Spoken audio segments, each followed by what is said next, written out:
Thank you for joining us tonight. You're now with me, Shel Shaminato, for TVS Nightline. We begin with the headlines. Our top story today, as in line with Sarawak Chief Minister Datuk Patinggi Abang Johari Tun Openg's mission to develop the digital economy of Sarawak, engineering company Serba Dinamik is committed to improving information technology or IT statewide. Ianya memberi peluang kepada servis provider seperti macam Serba Dinamik, salah satu bidang kepakaran adalah dalam bidang IT. Dan kita berniat dan juga akan membuat satu komitmen yang tinggi untuk melabur di negeri Sarawak ini berkaitan dengan IT. He said this during an interview after appearing on a talk show program produced by TVS Sejahtera Asia. He pointed out mobile apps such as Sarawak Pay has become a stepping stone in the IT sector of Sarawak.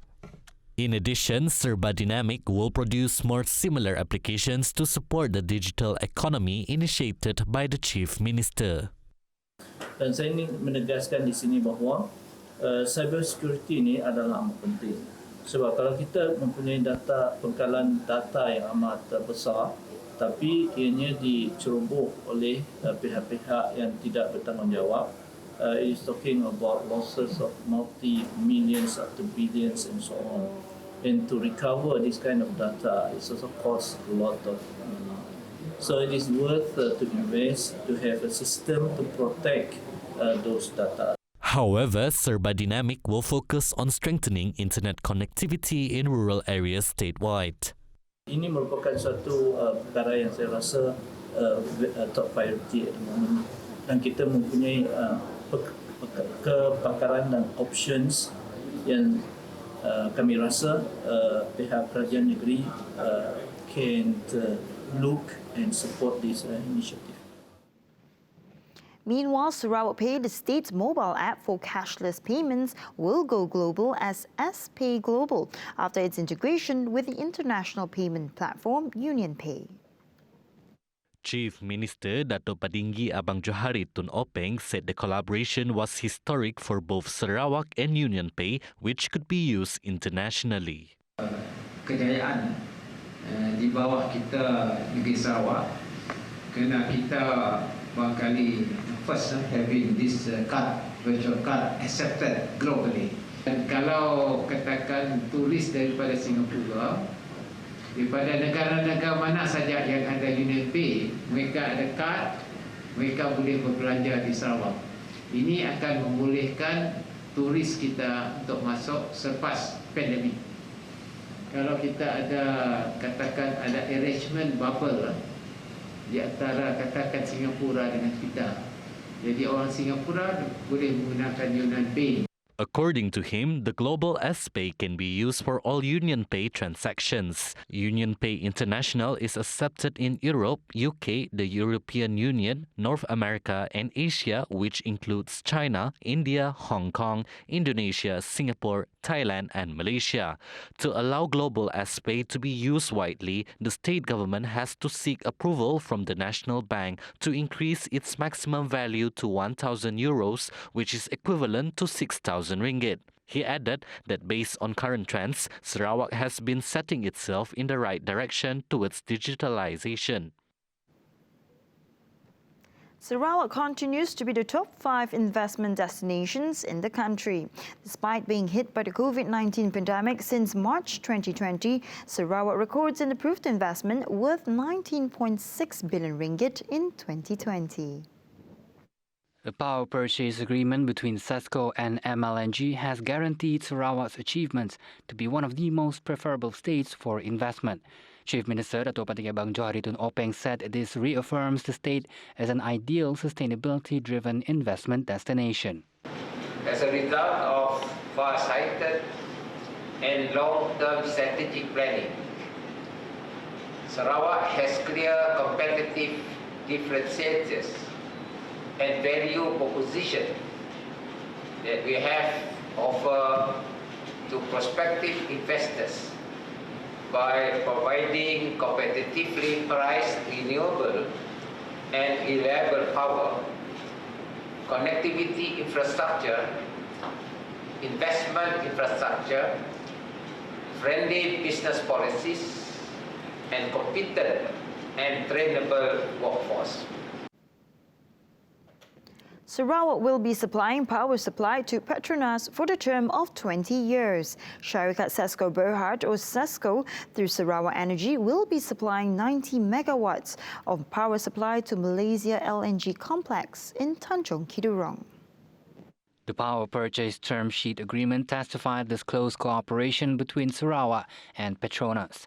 The signing ceremony of the purchase agreement between the two companies was witnessed by Chief Minister Datuk Patinggi Abang Johari Tun Openg. Sesko, represented by Sarawak Energy Group CEO Datuk Syarbini Suhaili, and MLNG, represented by Petronas Director and CEO Mohamed Shazwan Abdullah. Commitment to provide 90 megawatt of power supply to the Malaysia LNG complex in Tanjung Kidurong for a term of 20 years indicates confidence, not just Sarawak Energy's ability to provide power, but also attests to Petronas' confidence in their long-term presence in Sarawak. Following the next update, as Balai Hydroelectric Project or HEP is expected to come on stream in 2026. Being constructed by Sarawak Energy, the hydropower facility will further enhance state's renewable energy endeavours. Future frontiers include green hydrogen production, as well as floating solar in our hydro dams. The Sarawak government is embarking on green technology through extension of hydrogen power beside hydropower. Floating solar refers to solar power production panels mounted on a structure that floats, such as on a body of water like a dam. According to Abang Johari, the Sarawak government is embarking on green technology through the extension of hydrogen power besides hydropower. He said this would enable Sarawak to play its role in the global shift amidst the issues of global warming. Now, Sarawak Timber Industry Development Corporation or STIDC launched an Organizational Anti-Corruption Plan or OACP book 2021 until 2025 in line with the state government's integrity plan. The book was launched by Deputy Chief Minister, who is also STIDC Board of Management Chairman, Dato' Amar Haji Awang Tengah Ali Asan on Thursday. According to Awang Tengah, the book aims to highlight the corporation's commitment to preventing corruption and improving integrity in the public service. Dengan penyediaan plan OACP ini, pelaksanaan dan pemantauan aktiviti-aktiviti anti rasuah dan penerapan nilai-nilai integriti dalam sistem penyampaian perkhidmatan dapat dijalankan dengan lebih berkesan dan sistematik.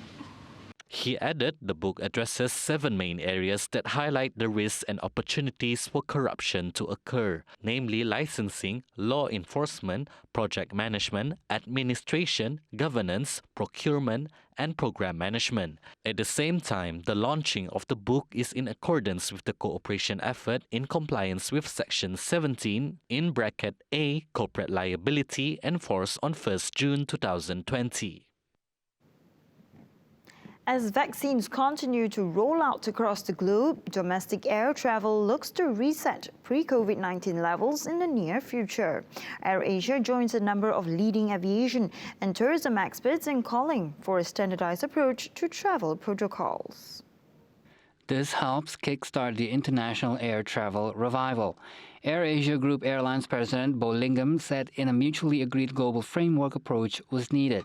He said that travel bubbles were limited and underutilized. He said what was needed to stimulate international air travel again was coordination among countries. Travel and tourism must work together with one consistent set of protocols and procedures for guests. Lingam said resuming air travel was a collective effort. He said the airline company welcomed the return of international flying in the not-too-distant future to deliver a much-needed boost to the global economy. On to the next update, as shares in MSM Malaysia Holdings Berhad continued to climb higher. The sugar producer revealed an improved financial performance last week, which drew sustained investing momentum. As at 11:50 a.m., the shares of the sugar refiner had risen 23 cent or 18.55% to 1 ringgit 47 cents, with some 68.91 million shares done. Its market capitalization stood at 871.7 million ringgit. The stocks had been on a continuous climb since last week, almost tripling from 56 cent on February 24. A fund manager said the commodities sector had been in focus lately.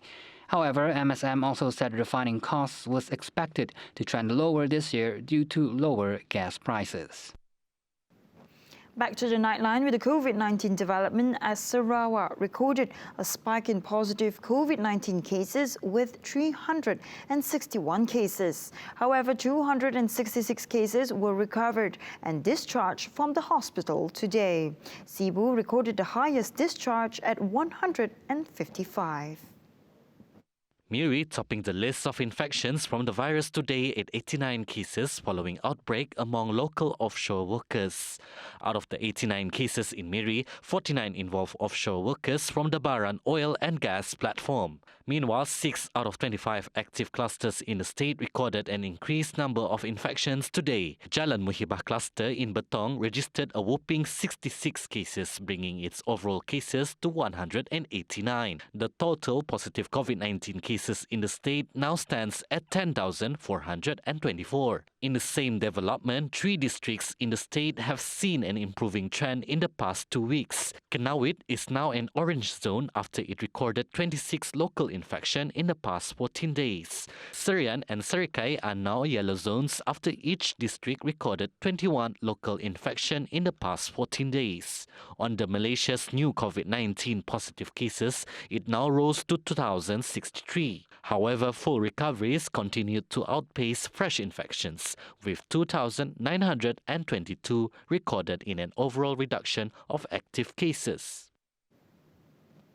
The Ministry of Welfare, Community Wellbeing, Women, Family and Childhood Development Sarawak, KWKPK, allocated a grant worth 4.179 million ringgit for Kuching Autistic Association's new building project.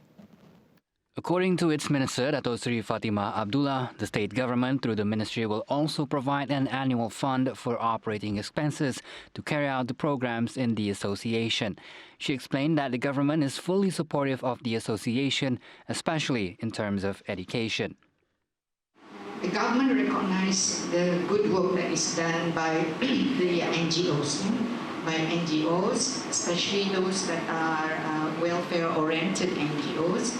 Jadi dengan sebab itu kerajaan akan beri bantuan, beri sokongan dalam berbagai cara. Salah satu daripadanya ialah dari segi keuangan.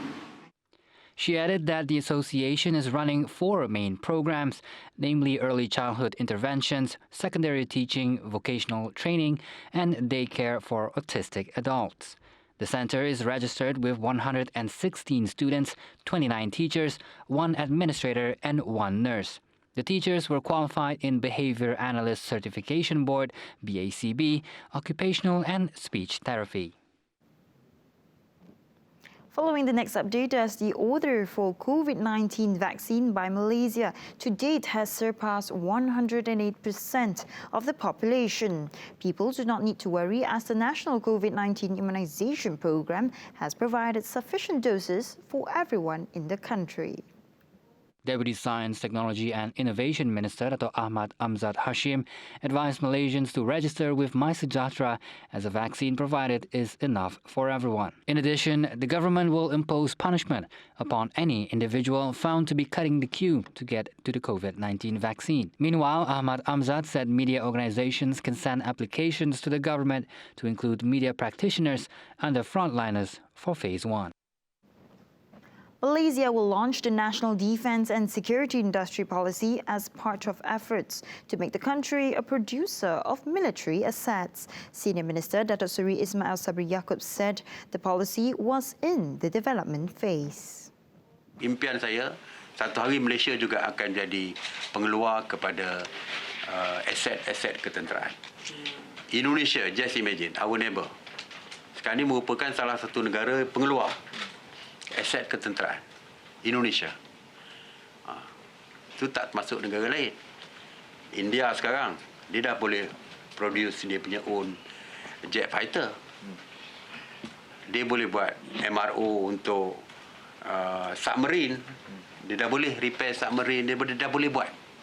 He said the roles of companies involved in defense activities will be enhanced this year, at the same time realizing the dream of making Malaysia a manufacturing country of military assets and defense while emerging as a competitive industry and contributing towards a sustainable economy. Ismail Sabri said most of the country's existing defense assets were purchased from China, the United States, Italy and Turkey. The policy of sourcing from several countries was to avoid problems in asset maintenance.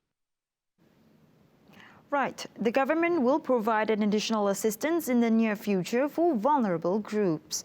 Minister of Finance Datuk Seri Tengku Zafrul Tengku Abdul Aziz said the assistance aims to alleviate the burdens of poorer groups who experienced a loss of income during the pandemic. He explained that the assistance is to support business continuity, especially shut down businesses and businesses struggling to reopen during the pandemic.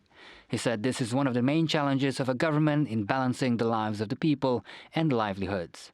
This shows that the government is committed in the welfare of the people, apart from restoring the national economy during the pandemic. At the same time, the development of the transport route network plays an important role in the economic development of Sarawak. Sarawak Minister of Transport Dato' Lee Kim Shin says his ministry will review suggestions from the Federation of Malaysian Manufacturers FMM Sarawak branch on issues pertaining to road networks in the state. He stressed that the importance in structuring of road networks statewide may attract potential investment opportunities, thus contribute to economic growth. Hence, the ministry has appointed one of the members from Federation of Malaysian Manufacturers Sarawak branch to be included in Sarawak Transport Committee. The committee member will aim to cooperate in identifying critical road segments and measuring system-wide robustness in transportation networks. The Batang Lupar waterfront construction project has experienced delays due to the implementation of Movement Control Order or MCO. Therefore, the construction workers were given until 15 May 2021 to complete the project. According to Assistant Minister for Community Wellbeing, Sarawak Dato' Francis Harden Hollis, the main cause of construction delays were labour shortage as well as several other factors. However, the construction workers informed that the project has achieved 65% progress, which is only 6% behind schedule. Harden, who is also Simangang Assemblyman, said the project has an approved budget of 12 million ringgit from the state government. He hopes that the project will be able to boost Sri Aman's local tourism industry, especially during the iconic event of Pesta Benak, or Tidal Bore Festival. The decision whether to send Malaysian pilgrims for the Hajj season this year depends on the approval of the Saudi Arabian government and the COVID-19 situation. Minister in the Prime Minister's Department for Religious Affairs, Datuk Seri Dr. Zulkifli Muhammad Al-Bakri said he would always keep in touch with the Saudi Arabian government to get updates on the latest developments regarding the matter. On whether Malaysian pilgrims would be given priority to receive the COVID-19 vaccine, once the Hajj approval is received, Zulkifli said the matter would be discussed during a cabinet meeting. Saudi Arabian Health Minister Dr. Taufik Al-Rabiah was previously reported to have said only people who have been vaccinated against COVID-19 will be allowed to perform the Hajj this year. Welcome back. The Higher Education Ministry, or MOHE, has developed the Rumah Siswa portal to help students find rental houses around their campus. As of February 16, a total of 1,250 houses have been registered on the portal. Higher Education Minister Datuk Sri Dr. Noraini Ahmad said the portal will also provide consulting services, facilitate the process of finding a room or house for rent at a competitive price. Mahasiswa boleh mula mengakses portal tersebut melalui pautan rumahsiswa.mohi.government.gov.my dan portal ini dibangunkan, ini akan dapat membantu memantapkan inisiatif ke arah hasrat pemekasaan, memelihara kebajikan dan akses pelajar, terutamanya kepada pelajar luar kampus. The portal could also ensure the existence of a database specific to universities in terms of locations of accommodations, facilities provided, distance to access university facilities, and most importantly, the security of students outside campus. Noraini said the development of the portal was implemented under the Student Rental House Agenda, which also involved two other initiatives, namely the establishment of Off-Campus Student Management Unit and the development of Off-Campus Student Management Guidelines. The government may gradually allow football fans back in stadiums, beginning with small numbers once COVID-19 cases see a significant drop. Prime Minister Tan Sri Muhyiddin Yassin said this was important to ensure football, being a popular sport in the country, regain its glory and fans get to enjoy watching the game again. Mungkin enggak di masa akan datang bila keadaan mengizinkan, maka kita bolehlah membenarkan kehadiran para penonton di stadium mungkin secara berskala kecil ataupun berperingkat-peringkat jika kes COVID kita ini dapat kita turunkan. Ini bagi saya adalah amat penting supaya sukan bola sepak yang merupakan antara sukan nombor 1 di negara kita ini kembali semula gemilang dan penonton akan dapat lebih terlibat bersama-sama meraya dan meraihkan permainan bola sepak yang semuanya menjadi satu kebanggaan bagi kita semua ini. The Prime Minister said this in a video posted on the official Facebook page of the Malaysian Football League on Thursday. Muhyiddin also said words of encouragement to football teams Johor Darul Tazim and Kedah Darul Aman FC, which will compete for the Sultan Ahmad Shah Cup in the Malaysia Charity Cup tomorrow to mark the start of the 2021 Malaysian League. Kubah National Park Kuching is ready to become the location of a competition organised by Borneo Trail Classic in August 2021.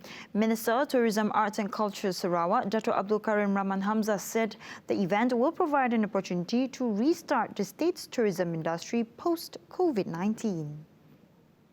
Abdul Karim added that the ministry is excited and will give its full support, as Sarawak is the only stop in Southeast Asia for the World Spartan Trail Championship this time. Abdul Karim also estimated that around 2,000 participants will register for the competition this time around. We are expecting as many as possible, but then we're looking, if we can hit 2,000, we'll be very, very happy. And out of that 2,000, probably 1,000 from outside of Sarawak. So you can see that we are very, very optimistic that everything will be okay. Even when we are still in a lockdown like this, we are already planning something which is within this year. Abdul Karim said this in a press conference on Borneo Trail Classic 2021 in Kuching on Thursday. Abdul Karim added this event is something positive and will help promote the importance of healthy living to Sarawakians. Borneo Trail Classic 2021 will commence on 16 and 17 October this year, where the registration date will be open on Monday through Borneo Trail Classic's official website. Future champions of the national badminton squad need to have all prospects and qualities which are needed. This was said by Technical Director of Badminton Association of Malaysia, Dato' Misbun Sidek. Among those who are leading the 2021 senior squad is Astro Camp alumni Jackie Koch for the men's single. A total of 9 names were absorbed into the senior squad, which included Jackie and Ong Ken Yon, along with Misha Muhammad Khairul for the women's singles senior squad. Meanwhile, the rest of the men and women duo, which will be with the senior team, included Wan Arif Wan Junaidi Haikal Nazri. All players aged 19 will be fighting for a spot at the Malaysian Badminton Academy before the trial period. However, Dato' Misbun Sidek urged Shahrazad Sani to take full responsibility for the squad. And that concludes TVS Nightline for tonight. As always, thank you for joining us tonight. Here with me, Serba, and I'll see you next time. Have a good night.